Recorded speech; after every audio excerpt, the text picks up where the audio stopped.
கர்த்தருடைய பரிசுத்த நாமத்திற்கு மகிமை உண்டாவதாக. இந்த வாட்ஸ்அப் ட்ரெஷர் என்ற யூடியூப் சேனல் மூலமாக உங்களை சந்திப்பதில் கர்த்தருக்குள் மிகுந்த மகிழ்ச்சி அடைகின்றேன். கர்த்தரிடத்தில் மனமகிழ்ச்சியாயிரு, அவர் உன் இருதயத்தின் வேண்டுதல்களை உனக்கு அருள் செய்வார். உன் வழியை கர்த்தருக்கு ஒப்புவித்து அவர் மேல் நம்பிக்கையாயிரு, அவரே காரியத்தை வாய்க்க பண்ணுவார். நாம் இப்போது அப்போஸ்தலனாகிய பவுல் கொரிந்தியருக்கு எழுதின 2வது நிருபத்தினுடைய 4வது அதிகாரத்தின் விளக்கங்களை குறித்து பார்க்கலாம். இந்த அதிகாரத்தில் 18 வசனங்கள் உள்ளன. இந்த 4வது அதிகாரம் முழுவதும் மண் ஜாடிகளாகிய நம்முடைய சரீரங்களில் கர்த்தருடைய வல்லமையாகிய பொக்கிஷங்களை பெற்றிருக்கிறோம் என்பதை பற்றி பவுல் எழுதியுள்ளார். இப்படிப்பட்ட ஊழியத்தை உடையவர்களாகிய நாங்கள் இரக்கம் பெற்றிருப்பதால் சோர்ந்து போகிறதில்லை. 1 கொரிந்தியர் 7வது அதிகாரம் 25வது வசனத்தில், நான் உண்மையுள்ளவனாய் இருக்கிறதற்கு கர்த்தரால் இரக்கம் பெற்று என் அபிப்பிராயத்தை தெரியப்படுத்துகிறேன். அந்த இரக்கம் கர்த்தரிடத்திலிருந்து வருகிறது. வெட்கமான அந்தரங்க காரியங்களை நாங்கள் வெறுத்து தந்திரமாய் நடவாமலும் தேவ வசனத்தை புரட்டாமலும் சத்தியத்தை வெளிப்படுத்துகிறதினாலே தேவனுக்கு முன்பாக எல்லா மனுஷருடைய மனசாட்சிக்கும் எங்களை உத்தமர் என்று விளங்க பண்ணுகிறோம். 2 கொரிந்தியர் 2வது அதிகாரம் 17வது வசனத்தில், அநேகரை போல நாங்கள் தேவ வசனத்தை கலப்பாய் பேசாமல் துப்புரவாகவும் தேவனால் அருளப்பட்ட பிரகாரமாகவும் கிறிஸ்துவுக்குள் தேவ சந்நிதியில் பேசுகிறோம். இங்கு தேவ வசனத்தை நாங்கள் புரட்டவில்லை என்று கூறுகிறார். சத்தியத்தை வெளிப்படுத்துகிறோம். தேவனுக்கு முன்பாக எல்லா மனுஷருடைய மனசாட்சிக்கும் எங்களை உத்தமர் என்று விளங்க பண்ணுகிறோம் என்று 2 கொரிந்தியர் இந்த அதிகாரத்தில் குறிப்பிடுகிறார். எங்கள் சுவிசேஷம் மறைப்பொருளாய் இருந்தால் கெட்டு போகிறவர்களுக்கே அது மறைப்பொருளாய் இருக்கும். 3வது அதிகாரம் 14வது வசனத்தில், அவர்களுடைய மனது கடினப்பட்டது. இந்நாள் வரைக்கும் பழைய ஏற்பாடு வாசிக்கப்படுகையில் அந்த முக்காடு நீங்காமல் இருக்கிறது. அது கிறிஸ்துவினாலே நீக்கப்படுகிறது. அந்த முக்காடு இருக்கிற வரைக்கும் எங்களுடைய சுவிசேஷம் அவர்களுக்கு மறைப்பொருளாய் இருக்கும். அது யாரு? கெட்டு போகிறவர்களுக்கு தான் அது மறைப்பொருளாய் இருக்கும். தேவனுடைய சாயலா இருக்கிற கிறிஸ்துவின் மகிமையான சுவிசேஷத்தின் ஒளி அவிசுவாசிகளாகிய அவர்களுக்கு பிரகாசமாயிராதபடிக்கு இப்பிரபஞ்சத்தின் தேவனானவன் அவர்களுடைய மனதை குருடாக்கினான். அந்த அவிசுவாசிகளுடைய மனதை யார் குருடாக்கினது? தேவனுடைய சுவிசேஷத்தை நாங்கள் அறிவிக்கிற பிரசங்கத்தை கேளாதபடிக்கு இப்பிரபஞ்சத்தின் தேவனாகிய சாத்தானானவன் அவர்களுடைய மனதை குருடாக்கினான். யோவான் 12வது அதிகாரம் 31வது வசனத்தில், இப்பொழுதே இந்த உலகத்துக்கு நியாய தீர்ப்பு உண்டாகிறது. இப்பொழுதே இந்த உலகத்தின் அதிபதி புறம்பாக தள்ளப்படுவான். இந்த இப்பிரபஞ்சத்தின் தேவனானவன் கர்த்தருடைய நியாய தீர்ப்பின் போது புறம்பாக தள்ளப்படுவான்.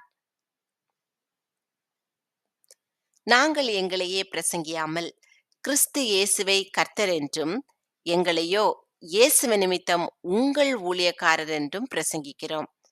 இயேசுவனுடைய ஊழியக்காரர் என்று கூட சொல்லவில்லை பவுல். உங்களுடைய கொரிந்தியருடைய ஊழியக்காரர் என்று பிரசங்கிக்கிறோம் என்று கூறுகிறார். ஏன் கிறிஸ்துவை பிரசங்கிக்கிறோம்? கிறிஸ்து பிரிந்திருக்கிறாரா? பவுலா உங்களுக்காக சிலுவையில் அறையப்பட்டான்? பவுலின் நாமத்தினாலேயே ஞானஸ்நானம் பெற்றீர்கள் என்று 1 கொரிந்தியர் 1வது அதிகாரம் 13வது வசனத்திலும், நாங்களோ சிலுவையில் அறையப்பட்ட கிறிஸ்துவை பிரசங்கிக்கிறோம் என்று 1 கொரிந்தியர் 1வது அதிகாரம் 23வது வசனத்திலும் பவுல் கூறியிருக்கிறார். கிறிஸ்துதான் உங்களுக்காக சிலுவையில் அறையப்பட்டார். பவுல் சிலுவையில் அறையப்படவில்லை.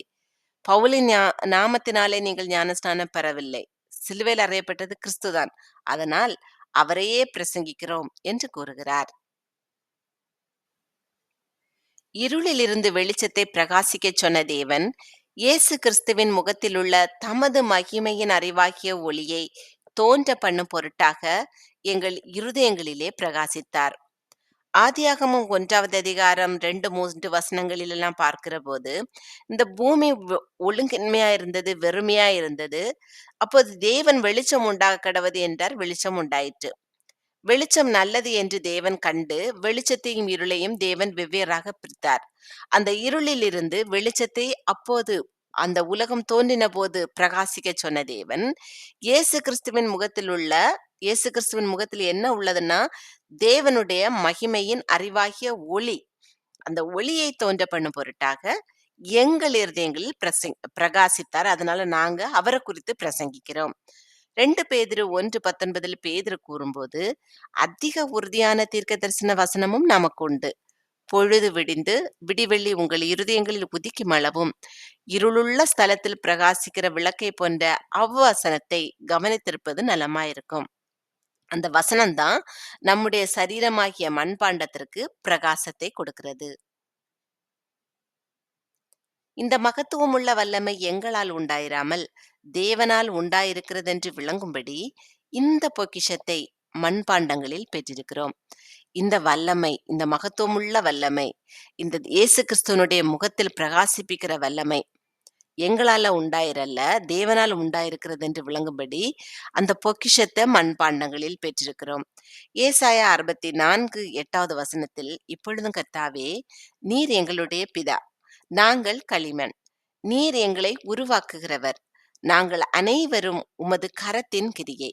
இந்த மண்பாண்டம் கர்த்தருடைய கரத்தின் கிரியையாயிருக்கிறது. நாங்கள் எப்பக்கத்திலும் நெருக்கப்பட்டும் ஒடுங்கி போகிறதில்லை, கலக்கமடைந்தும் மனமுறிவடைகிறது இல்லை. ஏன்னா எங்களிடத்தில் இருக்கிற வல்லமை தேவனுடைய வல்லமை.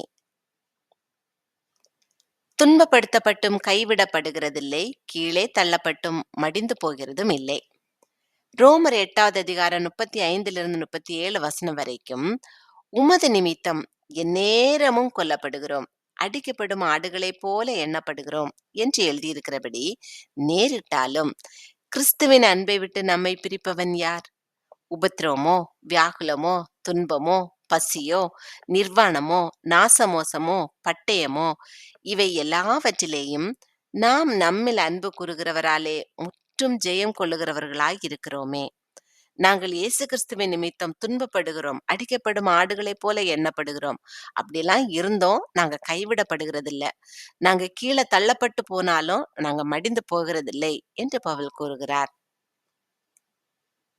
கர்த்தராகிய இயேசுவினுடைய ஜீவனும் எங்கள் சரீரத்திலே விளங்கும்படிக்கு இயேசுவின் மரணத்தை எப்பொழுதும் எங்கள் சரீரத்தில் சுமந்து திரிகிறோம். ஏன் இயேசுவின் மரணத்தை சுமந்து திரிகிறோம்? இயேசு கிறிஸ்துவனுடைய ஜீவன் எங்கள் சரீரத்திலே விளங்கும்படிக்கு. ரோமர் 6 வசனத்தில், அவருடைய மரணத்தின் சாயலில் நாம் இணைக்கப்பட்டவர்களானால் அவர் உயிர்த்தெழுதலின் சாயலிலும் இணைக்கப்பட்டிருப்போம். அந்த மரணத்தின் சாயல்ல நம்ம இணைக்கப்பட்டால் உயிர்த்தெழுதலின் சாயல்ல இணைக்கப்பட்டிருப்போம். அதனால இயேசுவின் மரணத்தை எப்பொழுதும் எங்கள் சரீரத்தில் சுமந்து திரிகிறோம்.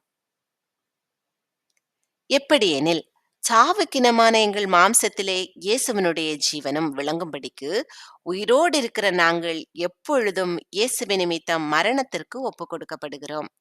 ரோமர் 8:39 உயர்வானாலும் தாழ்வானாலும் வேறெந்த சிருஷ்டியானாலும் நம்முடைய கர்த்தராகிய கிறிஸ்து இயேசுவிலுள்ள தேவனுடைய அன்பை விட்டு நம்மை பிரிக்க மாட்டாதென்று நிச்சயித்திருக்கிறேன்.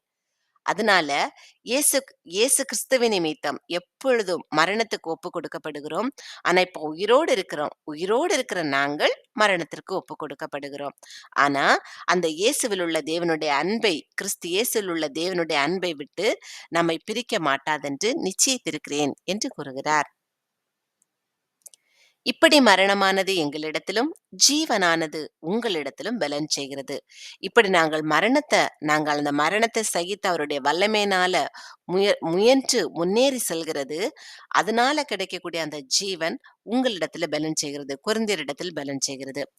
2 கொரிந்தியர் 13:9 நாங்கள் பலவீனரும் நீங்கள் பலம் உள்ளவர்களுமாயிருக்கையில் சந்தோஷப்படுகிறோம், நீங்கள் நற்சீர் பொருந்தும்படிக்கு விண்ணப்பம் பண்ணுகிறோம். நாங்க இவ்வளவு கஷ்டங்களை அனுபவிக்கிறதுனால நீங்கள் பலமுள்ளவர்களாய் இருக்கிறீர்கள். அந்த சுவிசேஷம், தேவனுடைய அன்பு, கிறிஸ்துவனுடைய வல்லமை உங்களை பலமுள்ளவர்கள் ஆக்குகிறது என்று கூறுகிறார். விசுவாசித்தேன் ஆகையால் பேசினேன் என்று எழுதியிருக்கிறபடி நாங்களும் அந்த விசுவாசத்தின் ஆவியை உடையவர்களாயிருந்து விசுவாசிக்கிறபடியால் பேசுகிறோம். சங்கீத 116:10 விசுவாசித்தேன் ஆகையால் பேசுகிறேன், நான் மிகுதியும் வருத்தப்பட்டேன். அந்த எழுதியிருக்கிறபடி விசுவாசித்தேன் ஆகையால் பேசினேன் என்று எழுதியிருக்கிறபடி எங்கு எழுதியிருக்கிறது? இந்த சங்கீதம் 116:10 எழுதியிருக்கிறது. கர்த்தராகிய இயேசுவை எழுப்பினவர் எங்களையும் இயேசுவைக் கொண்டு எழுப்பி உங்களுடனே கூட தமக்கு முன்பாக நிறுத்துவார் என்று அறிந்திருக்கிறோம். அந்த கர்த்தராகிய இயேசுவை எழுப்பின அந்த தேவன் எங்களையும் இந்த இயேசுவை கொண்டு எழுப்புவார். எழுப்பி உங்களுடனே கூட உங்களையும் எழுப்புவார். உங்களுடனே கூட தமக்கு முன்பாக நிறுத்துவார் என்று அறிந்திருக்கிறோம் என்று பவுல் விசுவாசத்தோடு எழுதுகிறார். அப்போஸ்தலர் 2வது அதிகாரம் 24வது வசனத்தில் தேவன் அவருடைய மரண உபாதிகளின் கட்டை அவிழ்த்து அவரை எழுப்பினார். அவர் மரணத்தினால் கட்டப்பட்டிருக்க கூடாதிருந்தது. அந்த தேவன் அந்த மரண உபாதிகளின் கட்டை அவிழ்த்து இயேசு கிறிஸ்துவை எழுப்பினது போல நம்மையும் எழுப்புவார். எங்களையும் எழுப்பி உங்களுக்கு முன்பாக நிறுத்துவார்.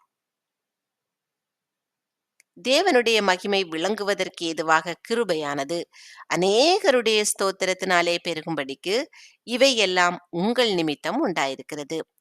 2 கொரிந்தியர் 1:11 அநேகர் மூலமாய் எங்களுக்கு உண்டான தயவுக்காக அநேகரால் எங்கள் நிமித்தம் ஸ்தோத்திரங்கள் செலுத்தப்படும் பொருட்டு நீங்களும் விண்ணப்பத்தினால் எங்களுக்கு உதவி செய்யுங்கள்.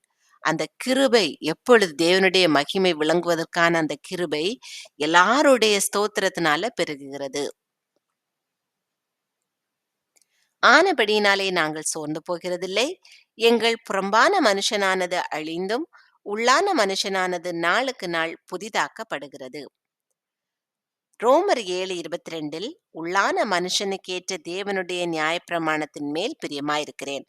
அந்த நியாயப்பிரமாணத்தின் மேல் கர்த்தருடைய வசனத்தின் மேல் பிரியமாயிருக்கிறபடினால உள்ளான மனுஷனானது நாளுக்கு நாள் புதிதாக்கப்படுகிறது. நாமும் ஆண்டவருடைய வசனத்தின் மேல் பிரியமாய் இருக்கிற போது அவருடைய வசனத்தை வாசிக்கிற போது தியானிக்கிற போது நம்முடைய உள்ளான மனுஷன் நாளுக்கு நாள் புதிதாக்கப்படுகிறான். மேலும் காணப்படுகிறவைகளே அல்ல காணப்படாதவைகளை நோக்கி இருக்கிற நமக்கு அதி சீக்கிரத்தில் நீங்கும் லேசான நம்முடைய உபத்திரவம் மிகவும் அதிகமான நித்திய கனமகிமையை உண்டாக்குகிறது. ரோமர் 8வது அதிகாரம் 18வது வசனத்தில் ஆதலால் இக்காலத்து பாடுகள் இனி நம்மிடத்தில் வெளிப்படும் மகிமைக்கு ஒப்பிடத்தக்கவைகள் அல்லவென்று எண்ணுகிறேன். இனி நம்மிடத்தில் கர்த்தருடைய மகிமையில் வெளிப்படும் மகிமை இந்த இப்போது நடைபெறுகிற இந்த காலத்தில் நடைபெறுகிற பாடுகளுக்கு ஈடானவை அல்ல, சமமானவை அல்ல. அந்த மகிமை அவ்வளவு பெரியதாக காணப்படும். அதனால நம்ம என்ன பண்றோம்? இப்ப காணப்படுகிற இந்த பாடுகளை அல்ல, காணப்படாத அந்த மகிமைகளை நோக்கி இருக்கிற நமக்கு இந்த பாடுகள் எல்லாம் சீக்கிரம் நீங்கி போகும். அந்த நித்திய கன மகிமை நமக்கு கிடைக்கும் என்று கூறுகிறார். ஏனெனில் காணப்படுகிறவைகள் அநித்தியமானவைகள், காணப்படாதவைகளோ நித்தியமானவைகள். ரோமர் 8வது அதிகாரம் 24வது வசனத்தில் அந்த நம்பிக்கையினாலே அந்த காணப்படாத அந்த மகிமையான நம்பிக்கையினாலே நாம் ரட்சிக்கப்பட்டிருக்கிறோம். காணப்படுகிறதை நம்புகிறது நம்பிக்கை அல்ல. ஒருவன் தான் காண்கிறதை நம்ப வேண்டுவதென்ன? நம்ம காண்கிறதை ஏன் நம்பணும்? அந்த காணப்படாத நித்திய மகிமையை நம்ப வேண்டும். ஏனென்றால் இந்த காணப்படாத நம்பிக்கைகள் தான் நித்தியமானவைகள் என்று பவுல் கூறுகிறார். நாம் இந்த 4வது அதிகாரம் முழுவதும் நம்முடைய சரீரமாகிய மண்சாடிகளில் கர்த்தருடைய பொக்கிஷம் அவருடைய வல்லமையாகிய பொக்கிஷங்களை பெற்றிருக்கிறோம் என்று பார்த்தோம். கர்த்தர் உங்களை ஆசீர்வதித்து பாதுகாத்து பராமரித்து போஷித்து அநேகருக்கு ஆசீர்வாதமாக வைத்து வழிநடத்துவாராக. நீங்கள் முதலாவது வேதத்தை எடுத்து இந்த அதிகாரத்தை வாசித்து இந்த விளக்கங்களையும் கேட்டு கர்த்தருடைய நாமத்தை மகிமைப்படுத்துங்கள். உன் நீதியை வெளிச்சத்தைப் போலவும் உன் நியாயத்தை பட்ட பகலைப் போலவும் விளங்க பண்ணுவார். ஆமேன்.